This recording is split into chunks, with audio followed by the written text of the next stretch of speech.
I'm Van Sebastian, here today bringing you this week's Written on the Edge Season 11, Episode 23 interview. I'm joined by Chris Holcombe to discuss the latest works in his Hidden Gotham series. If you didn't hear his first interview a couple years ago, let me introduce my guest. Chris Holcombe is the author of the Hidden Gotham series, LGBTQ plus noir that readers call honest to goodness pulp fiction at its gayest and most glamorous. Set in the queer clubs of 1920s New York City, Hidden Gotham exposes and explores that fabulous yet gritty life during the decade that roared. Chris's work features engaging characters, whip smart dialogue, and page turning plots. He also infuses real queer history and at least one seriously WTF, because I don't know if I'm allowed to swear. Prohibition factoid into every book, all written in an immersive, atmospheric writing style. He is currently hard at work on his next book, and he asks that you send gin and chocolate for encouragement. Chris, welcome back to the show.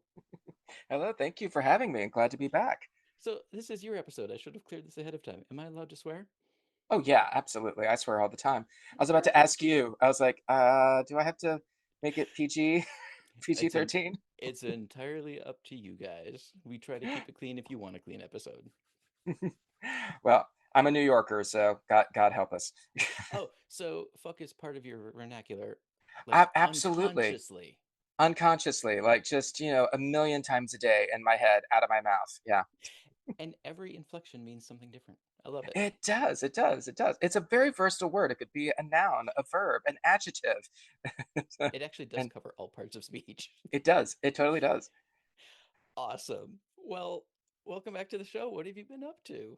Oh my gosh. Well, I was trying to remember. I think the last time I was on, that was June of 2024, and I think Hmm. then I was in the midst of Hidden Gotham number 4, and then I was also releasing a short story called The Red Fox, Yes. which was a fun little ditty, my homage to Alfred Hitchcock action adventure on a train, taking one of our secondary characters who is a fan favorite, Finn Francis, and just, had a lot of fun with that.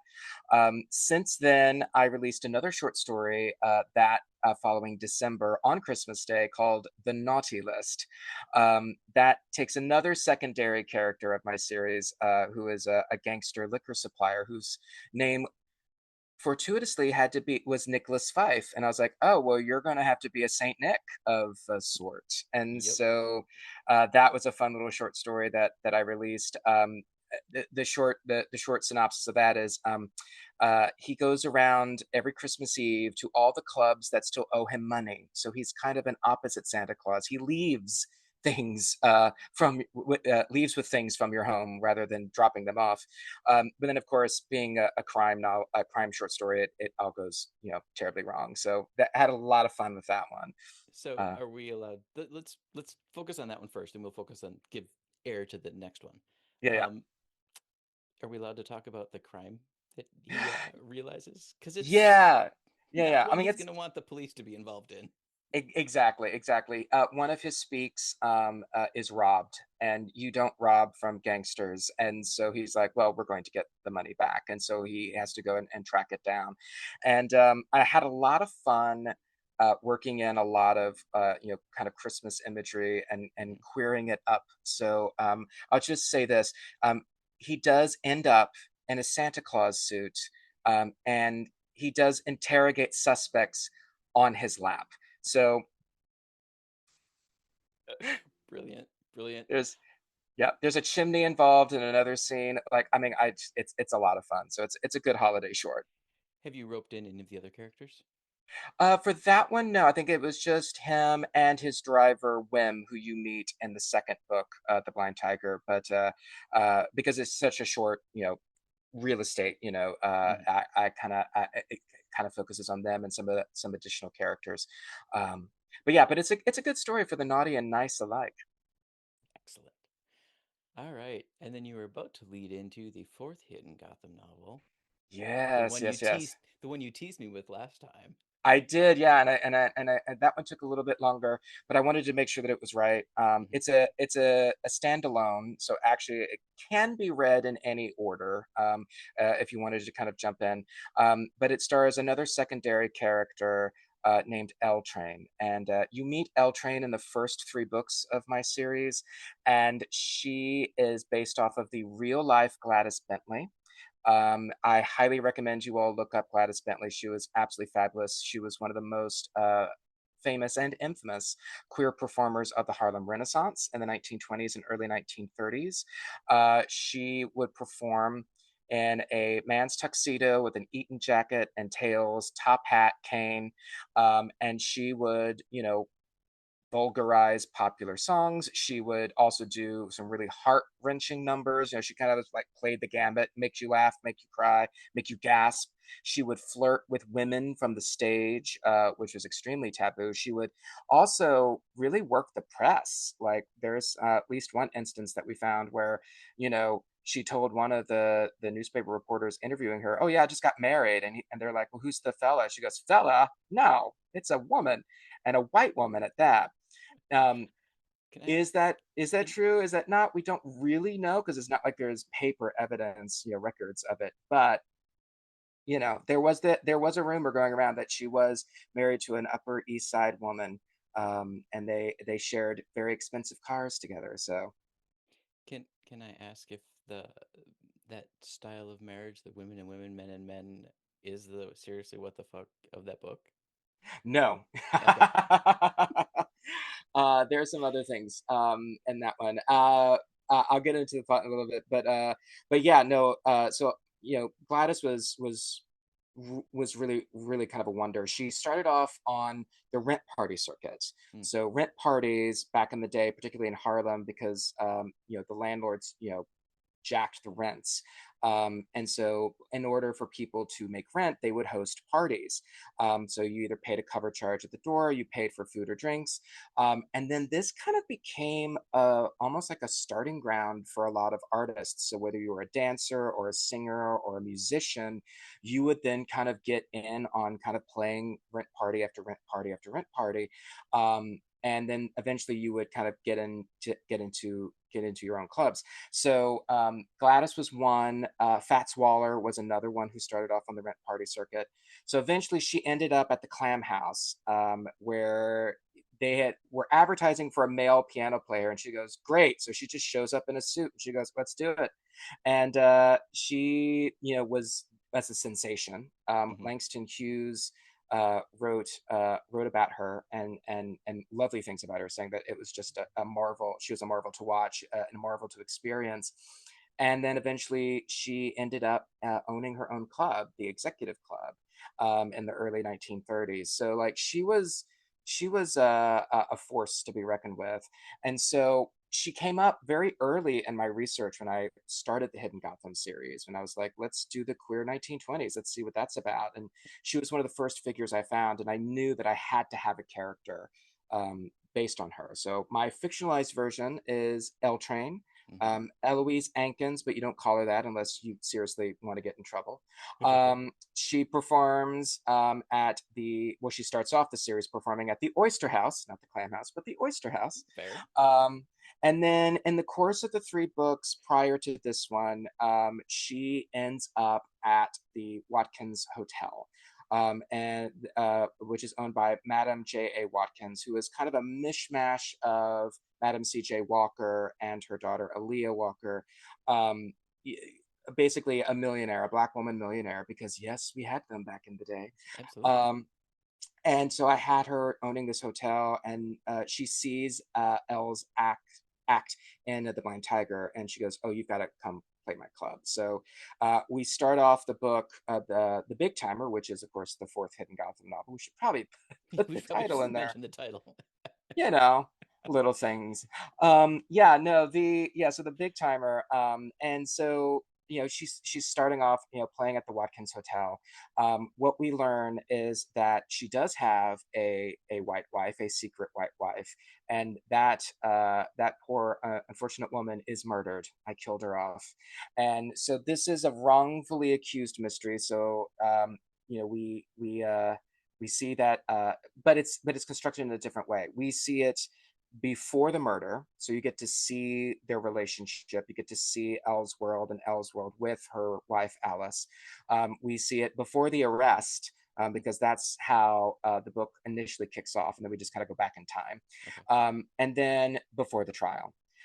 So that's kind of the three-act structure for this book. So it's a wrongfully accused mystery with a twist, um, and and then you basically get to see Elle along with Madam J.A. Watkins, and also with her best friend Flo Russell, who you've met in book one, Hmm. her dancing friend who dances at Connie's Inn, a real place in Harlem, and the three of them band together, and they get Elle out of trouble. So it is her book. Dash Parker, who is a gay speakeasy owner you meet in the first three books, he has a cameo in the book, but this is Elle's book through and through. Nice. So it is, yeah, and so it's her story. And so I spent a lot of time researching her world and trying to make sure that I reflected day to day Harlem life, day to day queer Harlem life, Hmm. as best I could and as interesting as I could. And then, of course, we have this wonderful noir mystery plot. Love it. Love it. And kudos to you for branching out. I know we often hear people tell writers, write what you know. But then if we did that, we would have a bunch of very flat characters. You branched out into historic, black, lesbian. Hats off to you.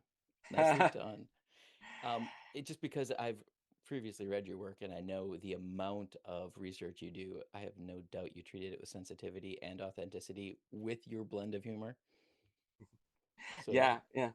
It was important to me. I did have sensitivity readers for this one for sure, because I mhm, wanted to make doubly sure that I was not causing unintentional harm. Because at the end of the day, I'm an entertainer. I want mhm, you all to have fun reading the book. So, we're trying to make sure that we have high stakes, but we're not trying to trauma porn anything. So, but yeah, I worked really hard on this one, and I'm pleased with the results. I think it's a good time, and I think especially if you like Elle, I think it's a good book, and a good showcase for her, love it.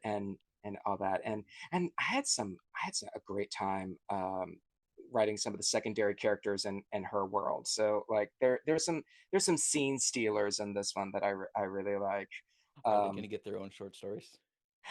they might. It's funny, but I did use the two short stories to kind of tease out that, like, in this series we're gonna have some detours every once in a while of just like taking a character that I wish could get more page time, and I'm Hmm. like, well, we'll just give it to him, so, Right. and see what happens. Love it. Love it. All right. You kind of teased me with one or two seriously WTF moments in this book. Can you share one? Or, I'm sorry, history factoids. Yes, history factoids, history factoids. Yeah. So for the big timer, um, one of the things that I incorporated in is a general factory strike. It was a paper box factory strike that actually was citywide, in October, November of 1926. Okay. And what is fascinating with that is it's less of a but it's a WTF in the sense that, wow, things haven't really changed. So Mm, when you look at the people who were against the strikes, and it, by the way, was kind of split down the middle. Some people in the city supported it. A lot of people were against it.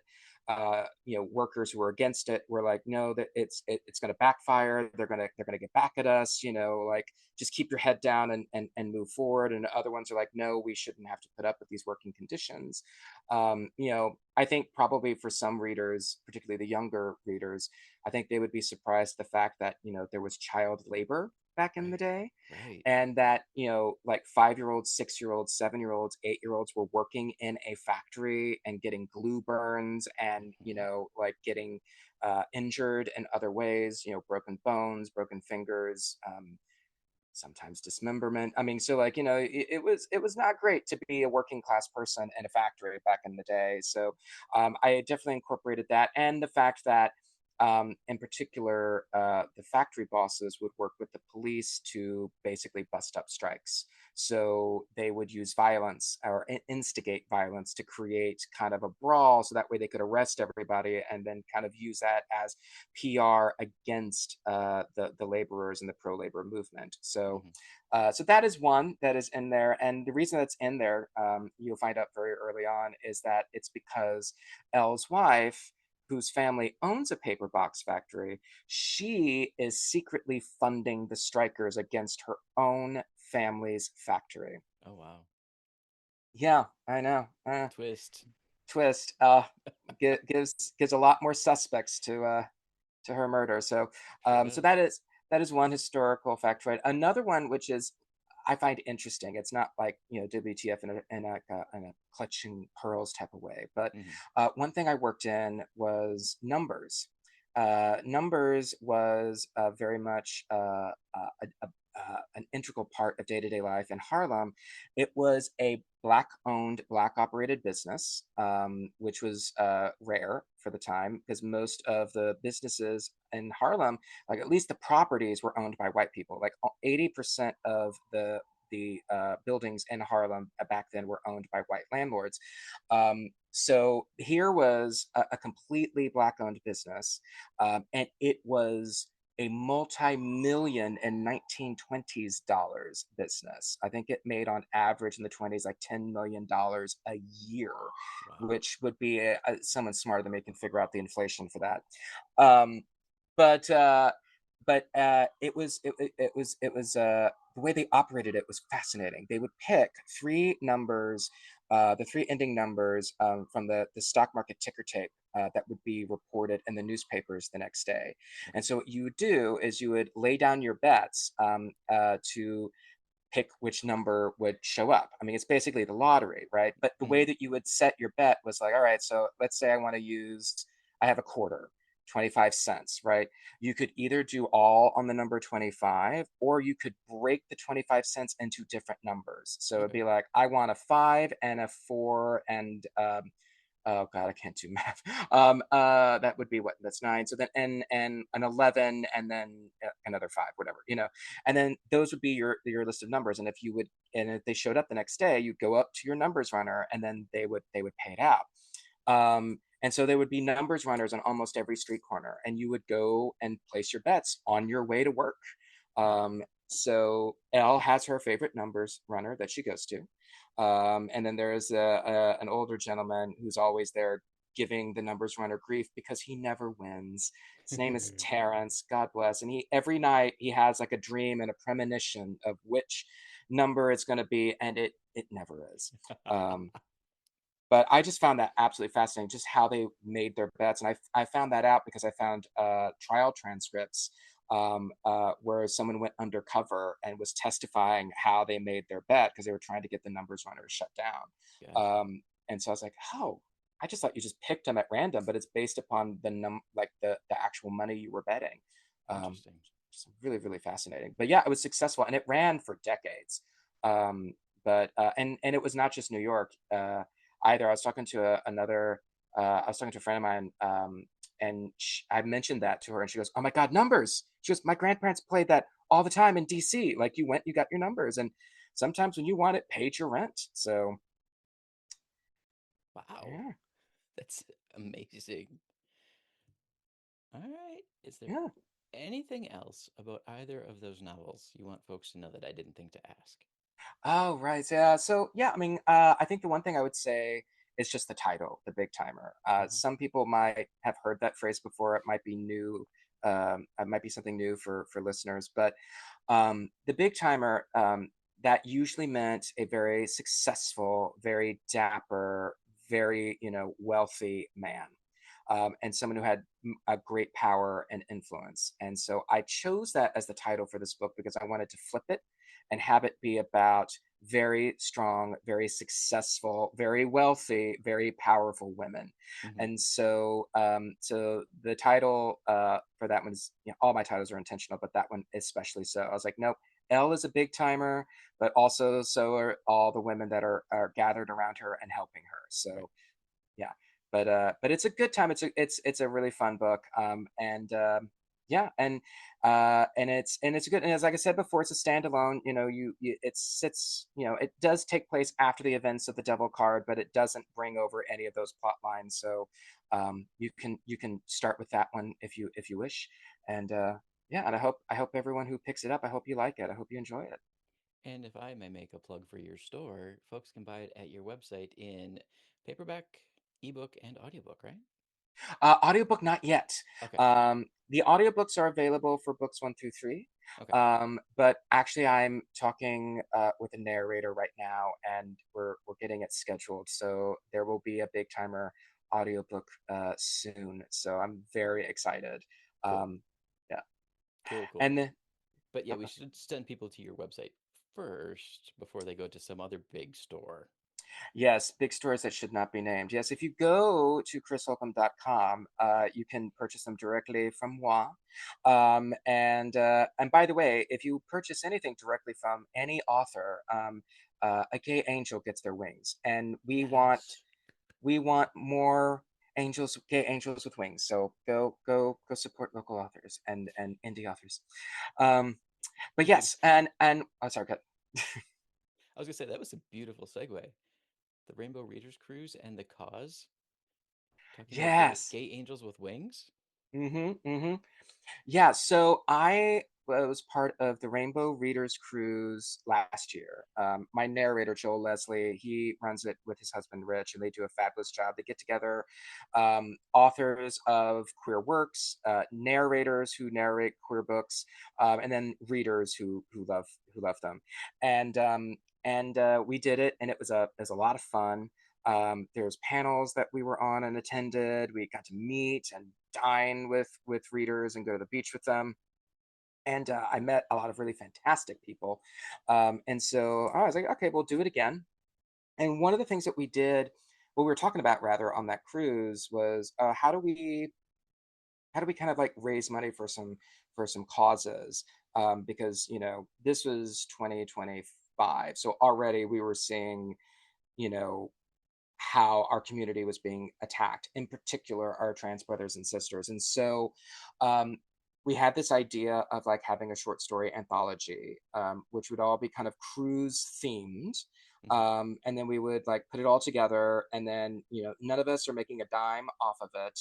All proceeds go to a charity, and so we decided upon Point of Pride, and Point of Pride is a great organization that is helping our trans community, in particular trans youth, in getting the resources and counseling and support that they desperately need at this time. And so the book is called Relationship Goals, with the emphasis on the ship. Okay. And all Rainbow Readers authors who are participating in the cruise this year, we submitted a story. I think there's like I want to say 24, 26 of us. I can't Yeah, remember it the was a total good number. list. It's a big list. And so I contributed a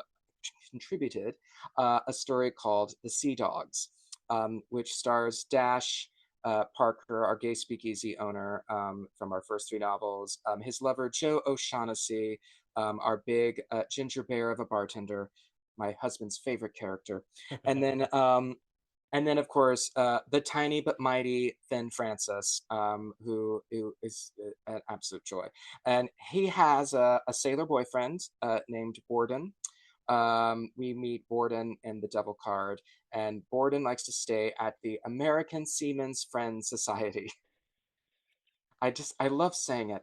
It was a real place. I swear to you.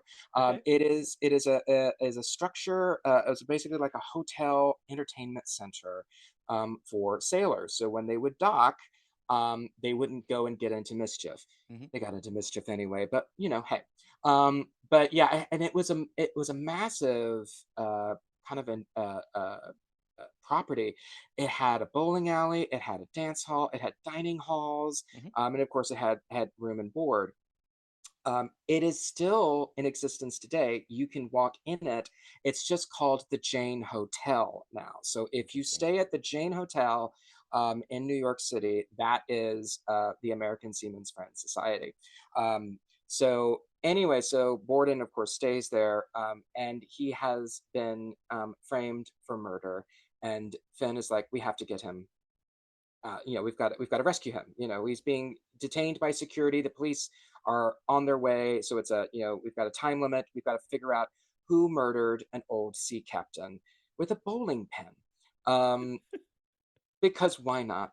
And you know, One of the great things about being a mystery writer is you have to go, all right, which murder weapon have I not used? Don't look at my browser history. Oh gosh. Yeah, right. Right? Like I've done strangulation, I've done poison, I've done dynamite, um, and I've done pistol. I hadn't done bowling pin yet, so I was like, let's do it. So anyway, so it's a fun short story with the three of them as they have a race against time to figure out who did what and where. So it's a lot of fun. And then in course in the rest of the anthology, there's a lot of other great short stories. A lot of them are more on the romance side. Hmm. I provide crime and mischief. But there is, contemporary romance, fantasy romance, and it's a good cause. It's available on ebook only, just because it's 773 pages. So Yeah, print was just we it wouldn't do what we needed to do, which would be raise money. It would eat all the money. So for right now, it's only on ebook. It's only on Amazon, um, but it's also on KU as well. So all the KU page royalties, and then of course all the ebook orders, all those profits go directly to Point of Pride. It is limited edition, so it will run through the end of August. So you have until the end of August good to know. to pick it up, and then it sails off into the sunset. And if you want more information about the cruise, the cause, or the book, just visit rainbowreaderscruise.com. All of the information was there when I went looking for it. Yeah, yeah, and it's a great organization, and also it feels good to kind of use our writing to help Yeah, people, in a very direct way. So we're real proud of it. it's a quote from one of my favorite comedians. I use my superpowers for good. Indeed, indeed. Speaking of superpowers, are you still doing park walks and giving talks and such? I am. Yeah, yeah. So I still have my park walks. Those are featured on Patreon. They're now audio only, just because I got tired of holding, you know, my arm up like a crazy person. Also, this winter was cold, so I was Yes. just like, nope, nope, nope, nope. I'm just gonna do audio because I was freezing. But yeah, so I still have monthly park walks where I give an update. You get to hear about a day, well, a month in the life of an author. So my trials and tribulations for getting a book done, all the things that we're working on, you will get them before anybody else Hmm. as a Patreon member, and that's as low as $5 a month. You get that plus you get a weekly 1920s slang video, so you get to gab like Gatsby. Um, and they're also I write these comedic scripts because I'm a crazy person. So like they're really fun. They're really funny. I got into my Blanche Devereaux era doing these videos. Dorothy. They just get progressively dirtier. I'm just like, okay. But they're a lot of fun. But you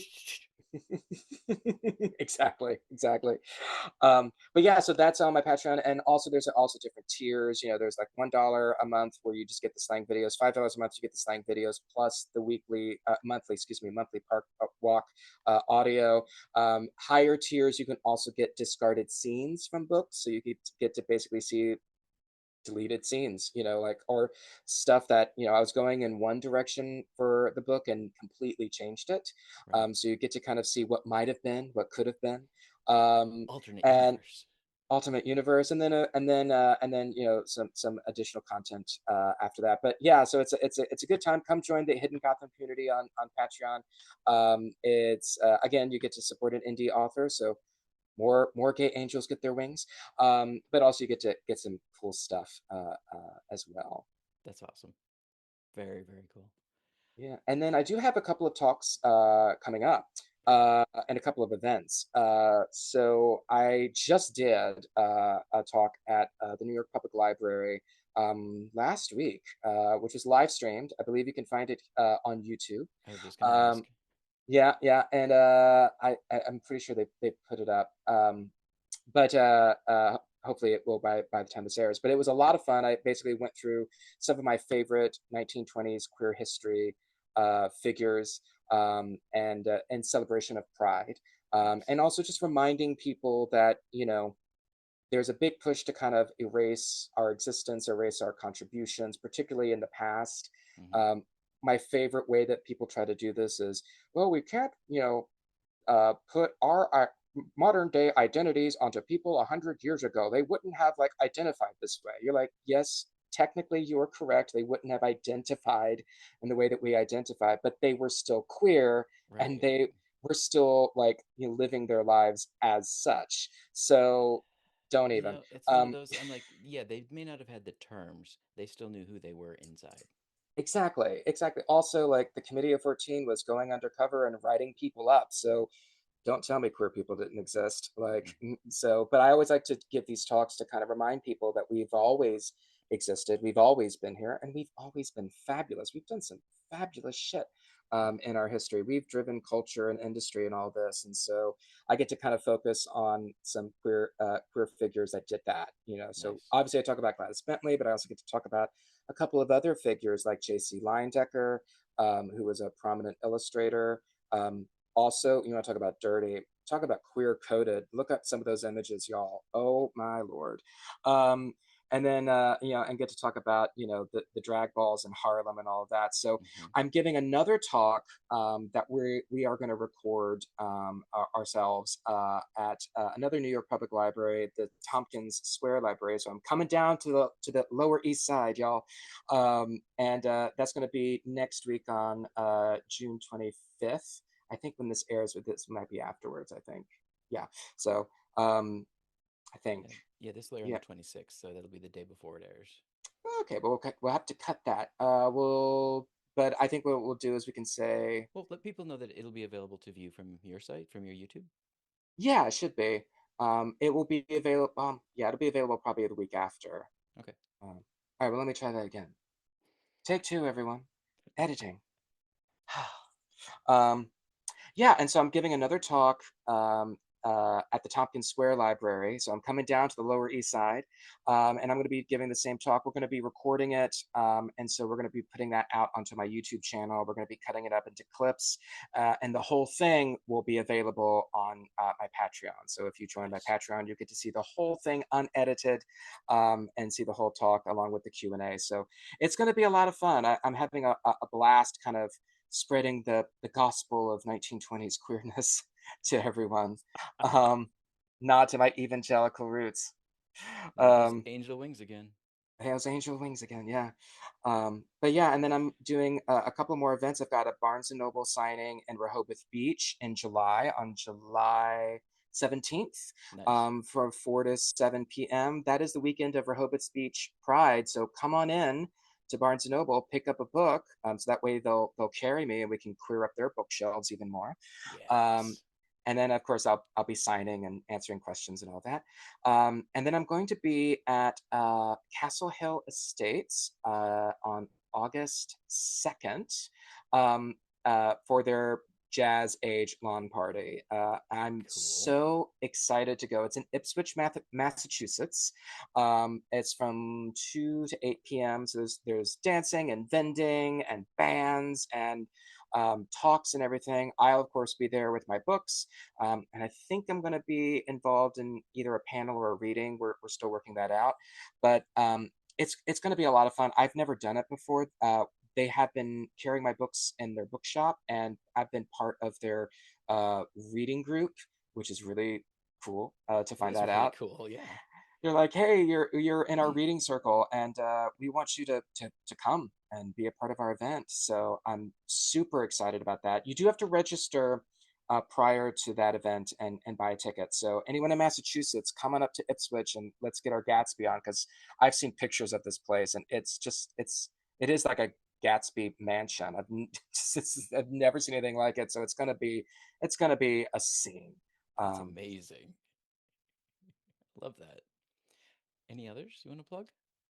I think that's it for now. Okay. Um, I do have one other thing I'm going to plug. Let's see. Yes. All right. Well, two things. So I got a couple other things coming up because, I love to be an overachiever. So in addition to the events, I am putting the finishing revisions on to the fifth Hidden Gotham novel. So that is looking to be released in this fall. sometime this fall. We follow me on my socials because we're going to do a title and cover reveal. But I can tell you this, and anyone who gets to the end of the big timer, you already know this where this book is going to go. But Dash Parker's estranged brother makes an appearance, um, and it gets a little murky. So there's going to be some family dynamics in this book. We also have a dead judge and a missing landlord's apartment.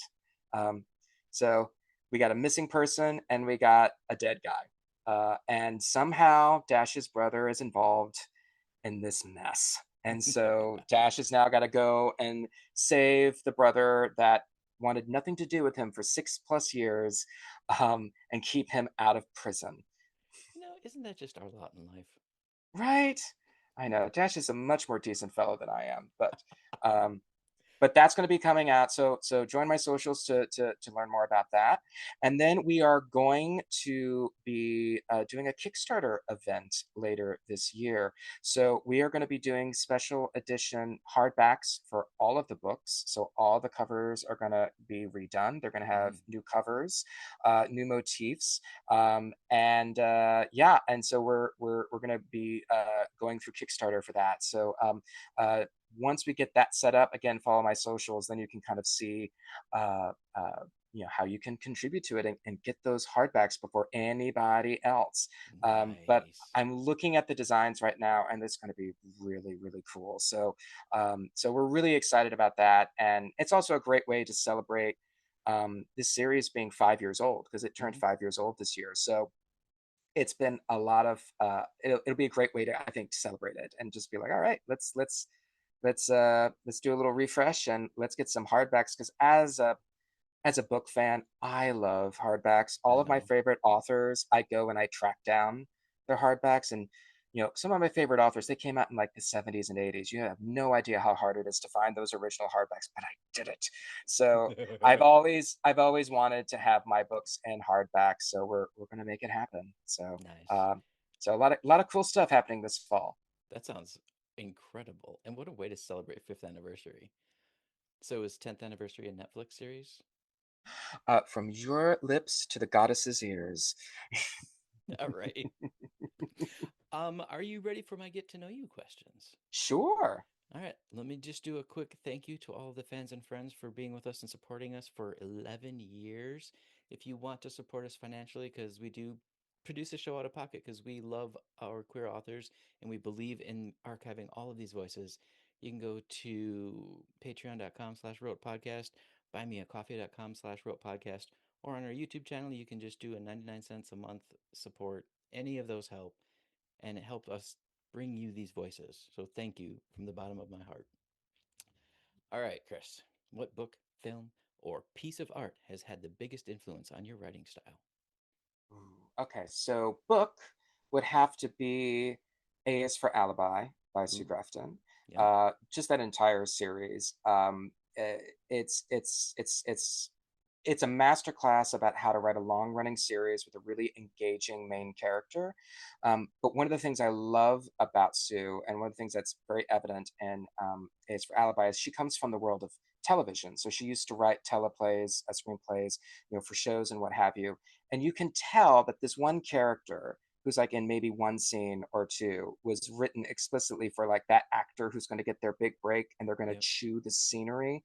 And she allows characters that you're probably never going to see again to just have their moment. Hmm. And I think it just makes you know that series just feel more complete. And every time I reread it, I'm like, oh, I forgot about this character, and I love it. And it just, one of the things that inspires me to do is to kind of give all the characters, no matter how big or small, their moment on the page, Hmm. because I think it just makes the whole story, yeah, come alive and makes you want to go back and reread it. At least I do. So I have to say that for book. I think for film, that would have to be Bogey and Bacall. Just pick any of them. But I think, especially the Howard Hawks films, just the dialogue on those things. I know every old person says this, but they really don't write movies that way. No, they don't. Um, they just to have dialogue to let the characters cook, I think the kids would say. Is Hmm. that still a thing? They really do let the characters kind of cook in those scenes. And uh, fun fact, like The Big Sleep and a couple of the other ones, William Faulkner wrote the screenplays. So that the William Faulkner, wrote like noir screenplays. So like, Wow. there's a reason why that writing is also elevated because you had a brilliant writer really penning them. But Hmm. yeah, just absolutely inspirational and for how I want to write my books and my scenes. So Yeah. giving them the moment and giving them some dialogue to chew on. Love it. Well, what fictional or historical character would you invite to march with you at a pride parade? Ooh. Just because we talked about her and she's top of mind, I'd say Gladys Bentley. I want Yeah. to bring her back. I think she'd have a blast. I think she'd be thrilled to pieces that we got to this point. Hmm. Agreed. If your protagonist had to survive a gay bar karaoke night, what song would he belt out? For Dash, I'd have to say Total Eclipse of the Heart. I could Yeah. see him just cheesing out because I mean, he's very refined. He's very, comes from an upper class family, even though he's been, living in the slums of Greenwich Village for a couple of years. But also, like, he's got his nerdy moments. I feel like I'd want to. I think he'd dig, almost an 11-minute long song or however Yeah. long that thing is. I think for L Train, I think she would probably. Oh, she'd have to go for a big song. I could see her doing Midnight Train to Georgia. I think Very I think I think she could do that very very well. nice. All right. Well, what's a place, real or imagined, that feels like home to you and why? Oh, a real place that feels like home or imagined place. Well, real place is New York City. New York City feels like home. I've been here for almost 15 years. Um, and it's just we travel a lot, and we visit other places, and other places are lovely and they're wonderful. But I'm usually ready to come back to New York. Mm, Like just being able to walk everywhere is such a gift because one, I get exercise whether I like it or not. Like I want groceries, I gotta go and get them and carry them, you mhm, know. But also like you're out in the world and you see your neighbors and despite what everyone thinks about New Yorkers, like people will say hi to you and good morning to you and you chat while they're walking their dog or they're rushing off to some place and um, it's just and the food is out of this world. It is every cuisine you could ever find, mhm, um, whether it is a high end restaurant or whether it's like a food cart. It's all delicious. The people are strange and diverse and wonderful. Like I love this place. Like I really do. And now we have a mayor that doesn't hate our city, so we love it. yes. Like it's like, Yes. oh yay, we have someone who actually doesn't like look down upon New York. Wonderful. Yes. It's been a while. It's been a while. We've had a lot of contentious mayors who are like, oh, this Hmm. city. We're like, we like it. Why don't you like it? Hmm. So it's nice to have that change. Nice. Well, what is the strangest or most unexpected place you've ever found inspiration for a story?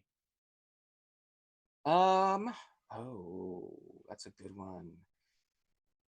The well, okay, so this I don't know if it's strange. But it gives a window into how my brain works. So I'm, sitting at a table with my husband. We're outside dining, and we're eating.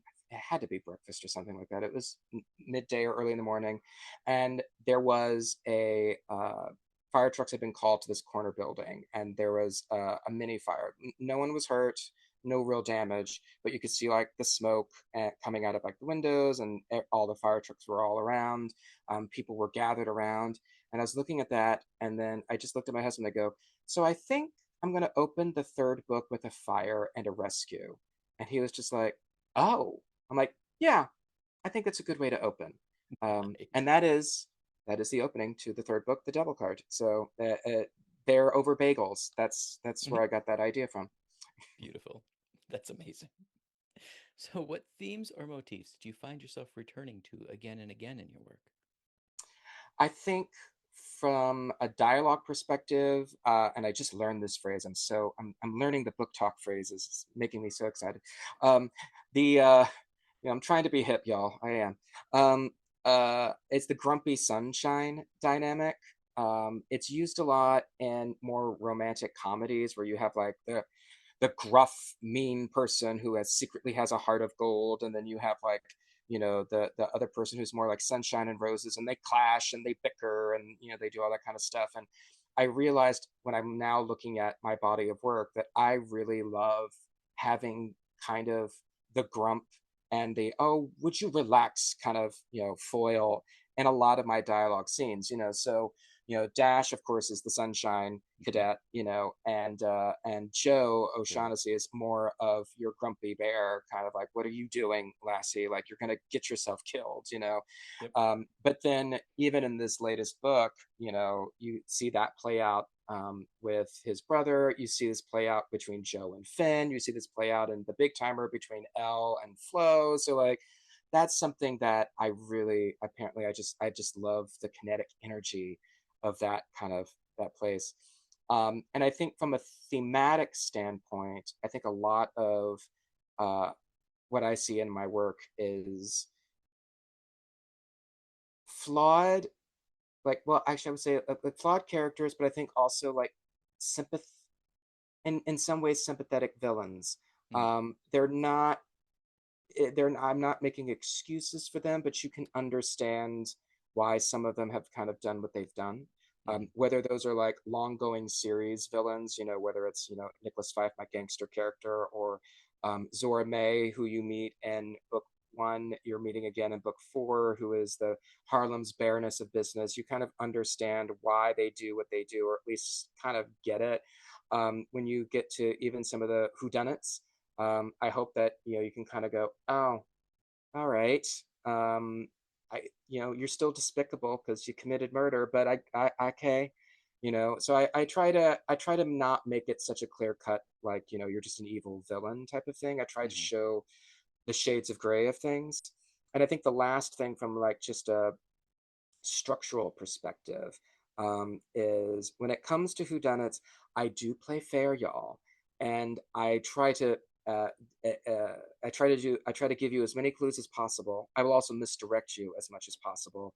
But one of my goals, and I've heard it from readers, and so I'm so far succeeding, is I want you to suspect whodunit at least once throughout the course of the book. So it's a surprise, but it's a surprise in the fact that I misled you, Mhm. and you got misdirected or your attention went over here. But I don't want to have something at the very end where it just comes completely out of the blue. I don't like mysteries like that. My main inspiration, Sue Grafton, she's that way as well. Like you kind of go, oh, yeah, I thought it was you, but then there was this person and this person and this person. I thought they were better.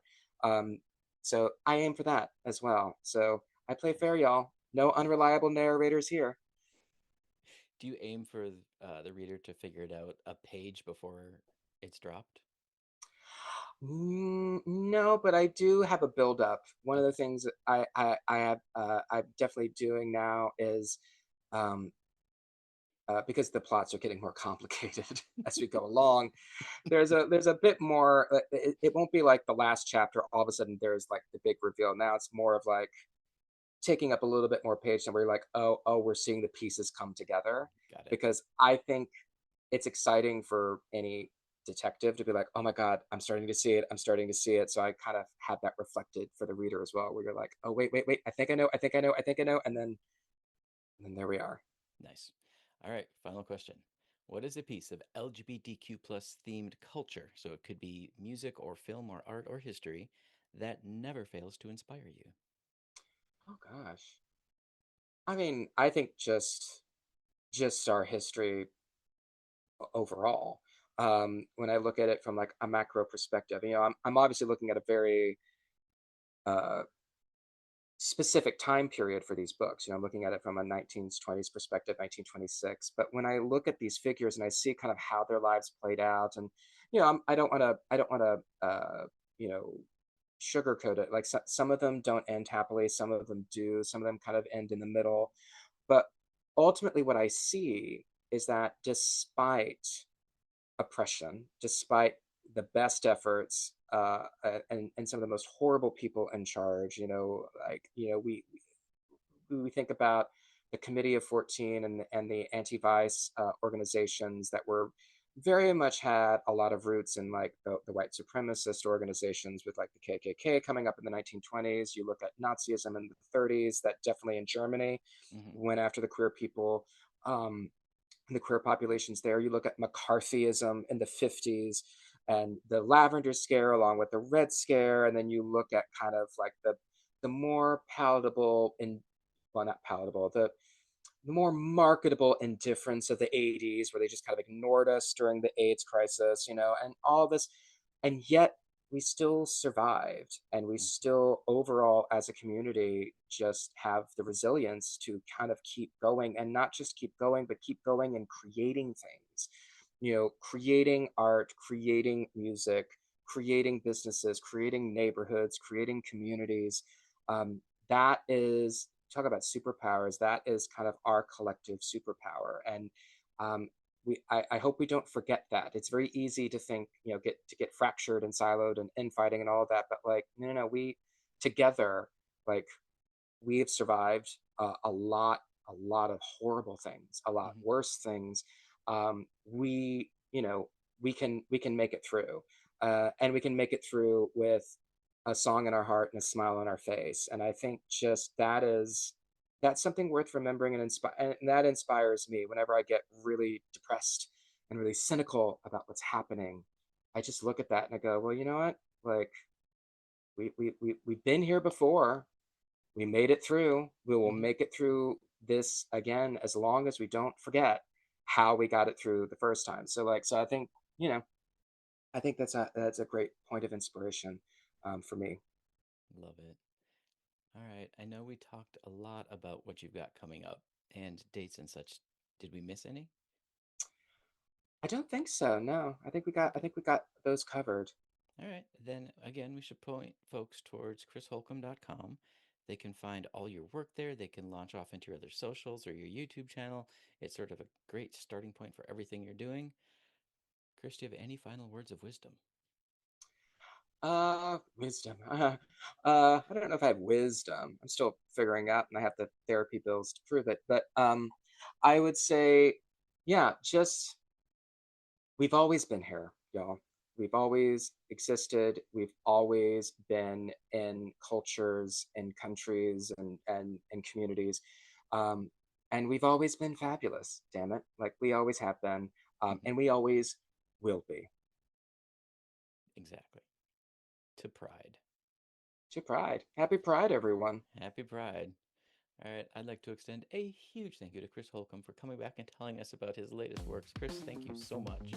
Thank you for having me. This is a lot of fun.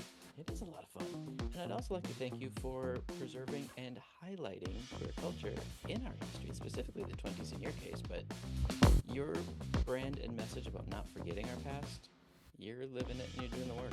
Kudos. Thank you. Thank you. I appreciate that. Mm. All right, folks, we at Written on the Edge are proud to introduce you to new media by queer content creators. If you enjoy learning about new artists or hearing our thoughts on entertainment media, please like and subscribe so you get the alerts for new episodes. Tune into our YouTube. Baz and Albert are doing some really fun watching stuff. And poor Albert, a man from Mexico who hadn't seen a lot of American culture, is sometimes very shocked by the queer media that he's being introduced to. It's worth a watch. All right, our show was produced by Rogue Ravens Media. For our disclaimers, links to social media, our list stations, or to sign up as a guest, visit www.roguepodcast.com. Tune in next week for your queer media fix.